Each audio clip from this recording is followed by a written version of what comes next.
Hi, Nikki from Nikki Homes, and I'm here today talking to Amber from Davisons Solicitors in Stratford, and we're going to be discussing building regs. So, Amber, in English, what exactly are building regs? So building regulations cover the safety aspect for a build. So planning permission obviously is the consent to carry out the works and your approved plans of the council. The building regulations cover the health and safety aspect and is the building built to standard basically. Okay, so an example then of something like a building regulation would be something like taking out what we would class as a load-bearing wall, which is a wall that in effect pretty much holds the house up or a floor up. Taking that out and putting in something like an RSJ, which is basically a piece of steel, that would be something that's an example of a building regulation. Yes, that's an example of works that require building regulations approval. So anything basically that affects the structure of a building or changes the external appearance of a building, such as an extension or a conversion, that will need building regulations approval. And it can be on any kind of property, can't it? From a barn conversion to semi-detached house to a detached house to whatever, it can have building regulations. Actually, question for you, I'm pretty sure it's the same though, isn't it? Does it apply to commercial as well? It would, yeah. Yeah, okay, so commercial or residential then. Or if you're doing a commercial to residential conversion, that will definitely need building regs in it. So what happens, we've come across it before with clients where they've had bought a property or they're selling their property and unfortunately they don't have those building regulations. What happens if you don't have building regulations? What can you do about that? So always check before starting any work whether you need planning and building regulations approval. It's a separate department within the council, so some clients think that obviously because they've got planning permission they can carry out the works and that's it, not realising they have to get the building regulations completion certificate at the end of the works. So always check that first. If you haven't got building regulations consent, you're coming to sell your property and that's posing an issue for your buyer, then an option for you will be to take out an indemnity policy. And that will cover your buyer for any potential enforcement action taken against them in the future, and it runs with the property as well, so the buyer can then sell the property on and have the benefit of that indemnity policy there as well. Now the building regulations enforcement is only for a period of 2 years for the local authority, but there is a possibility that a third party, such as your neighbour, could report the works to the building control department within the local authority and an injunction can be taken against you. So if you are selling a property without building regulations consent, then it is worth getting the indemnity policy just to cover for any potential enforcement action. What the indemnity policy can't do is protect you against any poor building work, so it can't cover you if the extension were to fall down, for example. That it only covers for enforcement action. Okay, so you kind of have to get your surveyor to determine how well it's kind of done. And I say this because obviously being a development background, I think if you look at a build that's maybe 20 years old that doesn't have building regs, the chance of that not having or not being structurally sound as such is kind of slim compared to something maybe we've done 2-3 years ago. So I think obviously you can't say this because you're kind of a solicitor, we're looking at an investor's background. I think it's pretty much going to be a safe bet, isn't it, really, that the building's going to be all right. It's more the legal side that they might come after you or if you fall out with your neighbour. Yeah, so I'd also always say to a client, check with your surveyor, make sure that they thoroughly inspect the property and inspect the works that are carried out to make sure there's no defects, because obviously that's their sort of background, that's their area of expertise. What we can advise as solicitors for clients is there a risk or potential for enforcement action? Now, if the property has been developed or extended sort of 20-30 years ago, building regulations 20-30 years ago may be very different to now. So it really does depend on how the purchaser wants to proceed. Do they want to proceed with the potential risk, although very low, that extension that was done 30 years ago may have some enforcement action from a third party anytime in the future? Are they happy to accept the fact that the local authority can't enforce it because it's well over 2 years from the enforcement period for the local authority? Are they happy to take that risk, or do they want to obtain an indemnity policy, which is about £100 to £250 depending on the value of the property, just to cover them for any potential enforcement action in the future?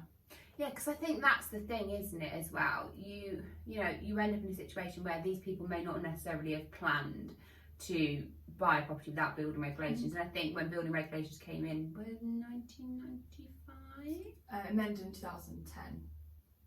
But did they first come in 1995? In 1985. 1985. Yeah, 1985. Oh, okay. Okay, so when they first kind of came in, I think people just didn't really pay attention to them. That sounds awful, doesn't it? But I think people just did it and were just like, it was a very different kind of marketplace, I suppose. Then it was very different when you got work done to your house, and they probably didn't really 100% know what they were doing in the sense of, did they need them? Or your client now doesn't realise that the works that were done 20, 30 years ago needed building regulations consent, and they've bought their property and it's sort of gone through a chain of purchasers who didn't realise this, and then it's been picked up now and they know anything about it and they haven't got the paperwork. The only problem is obviously is if they're doing any sort of investigation work, if they're contacting the local authority to say, does my extension have building regs, can you check your history and your files to see if it has paperwork for the building works. If you're notifying the council, you can't then go down the indemnity route. So it's either one or the other. If you notify the council that, okay, this structure may not have building regulations consent, you can't then get indemnity because the council's been put on risk. So you either have to accept the fact that it hasn't got building regulations consent and proceed with indemnity, or go to the council, check, and you have then the potential that they may ask you to do some remedial work to bring it up to current standards, which, the cost of that is undeterminable. It could be a small cost to bring it up to standard, it could be a larger cost to your client. So that's the risk they're taking by approaching the council. It's always best, I say to my clients, if you think it hasn't got building regulations consent, just tell me. I can have a look into it for you without approaching the council, and then we can have a look at our options, so there's no delay to the transaction. Yeah, because I think the thing is, people, I say, they don't purposely go out there going, oh, I'm going to build or buy a property that's got no building regulations. People just genuinely sometimes just don't know, do they? And it just ends up in a situation where it's just occurred out of the blue. But it doesn't make it, the only thing I think we've kind of discussed this is, where it makes it difficult is, I think, a loft conversion with mortgages, they, everything else I think is pretty much mortgageable, isn't it? Normally on building regs. So lenders accept indemnity policies. Most high street lenders will accept indemnity policy for lack of building regulations. The thing is with loft conversions, they're slightly different because you have to have building regulations consent when you do those works. For things such as fire safety is a massive issue with loft conversions. You have to make sure you've got a proper fire exit route and things like that to be able to comply with building regulations. Now, if you haven't got a building regulations completion certificate for loft conversions, lenders get quite worried about it because it can affect the value of the property. If it affects the value, then it affects your mortgage, and then the lender may potentially withdraw the offer. So with the loft conversions, it is very important to just make sure that you've got your building regulations completion certificate after the work's carried out. But if you're owning a property and you haven't got that paperwork, then the best option is just to get the indemnity policy, ask your solicitor to report that to your lender to make sure they're happy with it, and then your transaction can proceed. Yeah, because I think with loft conversions, the problem where you're saying about affecting value is if they, for example, it's a 3-bedroom house with a loft conversion, which makes it bedroom 4, and they market it as bedroom 4 without building regs for that loft conversion, then it technically is only a 3-bed, not a 4-bed, because the value is reflected in the bits that can be used as living space or usable space. But obviously building regs as well, they change like daily, don't they? Because I know, for example, now you never had to have main smoke alarms. Now I know, for example, if you do anything to a property, you have to have mains linked smoke alarms, which is something that maybe wasn't in play 5 years ago. So I suppose the only worrying thing is that if you do that and you've got something that's done 20 years ago, you're going to have to change so much of it to bring it up to the current regulations. Yeah, and that's the risk. I mean, you either, as I say, if you either go down the route of contacting the local authority and asking them, is there a building regulations completion certificate for my works? That's obviously important if you've inherited a property or you've bought a property without the paperwork for the works that have been carried out by a previous owner. So if the work's been carried out by a previous owner, you could approach the local authority and just check. But the risk of doing that is, if they then send an inspector out, you may be asked to bring the works up to current standard, which could be quite costly. So it's either contact the local authority and double check and potentially have that remedial works brought against you, or get the indemnity policy to allow your matter to proceed. What I would say is just speak to your solicitor first and just sort of see what is the best way to approach it, because some clients just go ahead and contact the local authority and then there's no choice then. They have to follow the retrospective consents and they have to get the remedial works done if the local authority want them to. Oh, okay. Didn't know they did that, but I suppose I think it's bad kind of legal advice, isn't it? Really on their kind of part, because they a lot of people don't know what building regulations are and they don't know how to deal with them, so they're just going to take as many people's advice as possible, really. But saying all that, and I know that we've kind of said that if worst case scenario you might have to bring it up to remedial work. I've personally never known of anybody that's had to do that in the 15 years I've been in the industry. What do you think? Obviously, sounds kind of awful now we're saying that you need to do that to bring it up to works, but it is 100% possible to purchase a property without building regulations and just having that indemnity, isn't it? It is, yeah. And sometimes you'll purchase a property where the previous owner has had this issue and they obtained an indemnity policy at the time. As I say, the indemnity policy runs with the property, so it's not like an insurance policy for your car and you have to change it with ownership. It runs with the property and it's inherited by each subsequent purchaser. So if you're buying property... I didn't know that. So if, for example, then, I thought every time the property was sold, the vendor then had to buy an indemnity policy for each individual purchaser. No. The only thing is, most indemnity policies go up with the value of the property. So if the value of the property changes, the indemnity policy follows and goes up with it up to a certain limit. So if the property value has increased significantly since the purchase of the indemnity policy, you may find that you need to top it up. So you need to contact the insurance provider and say, look, the value of my property is this now.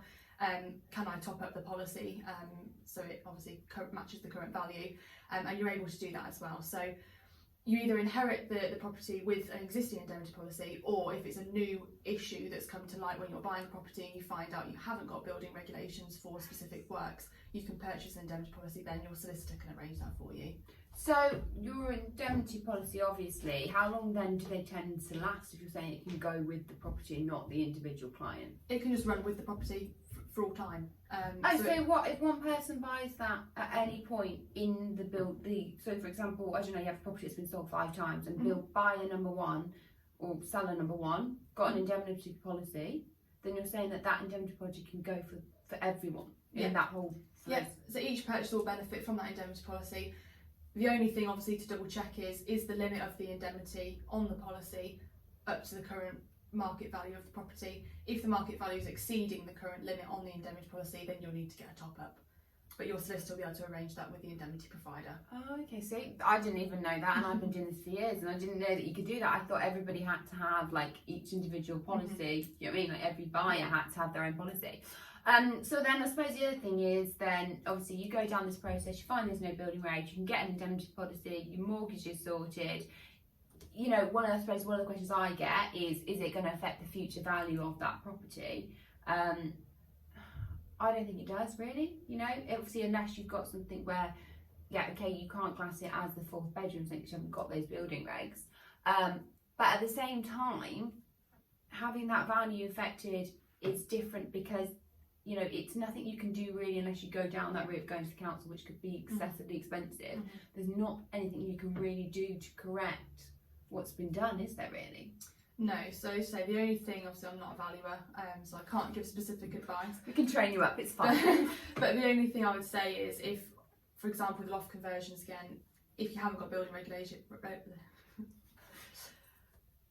with the loft conversions, if you haven't got building regulations, then that can't be deemed to be an additional bedroom or a living space. So that 4th bedroom obviously doesn't exist, so it can only be sold as a 3-bedroom property, which may affect the value.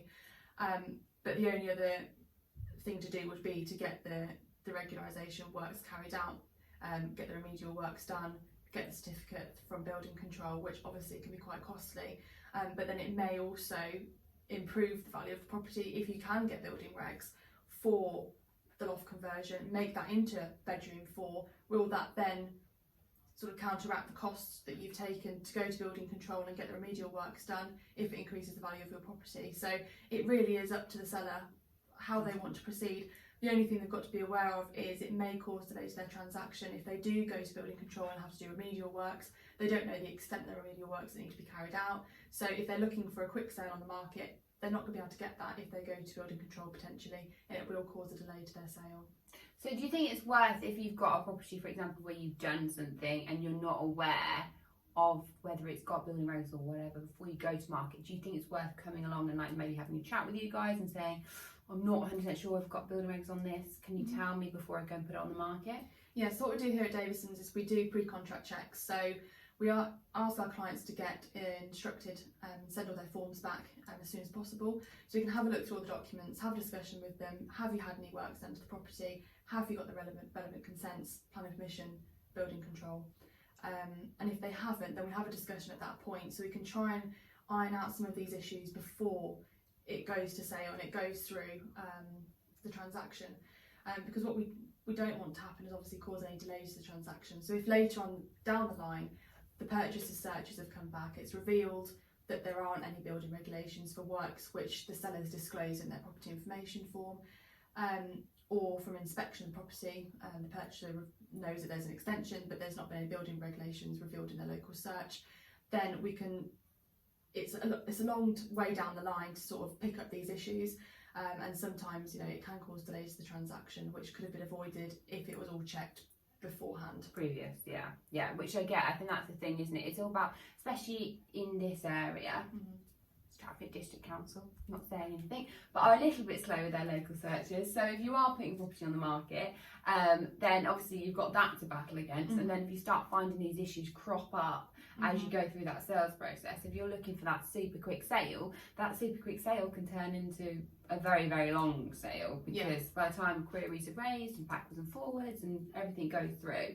it can be quite a complicated process, can't it? And I think moving house is stressful enough without adding to that stress. Yeah, absolutely. It's just worth just double checking everything, looking through the paperwork and having these conversations with clients as early as possible. As I say, just to iron out any potential issues that could crop up later on. So obviously that's why we get our clients to instruct as soon as they can, and have these conversations with us.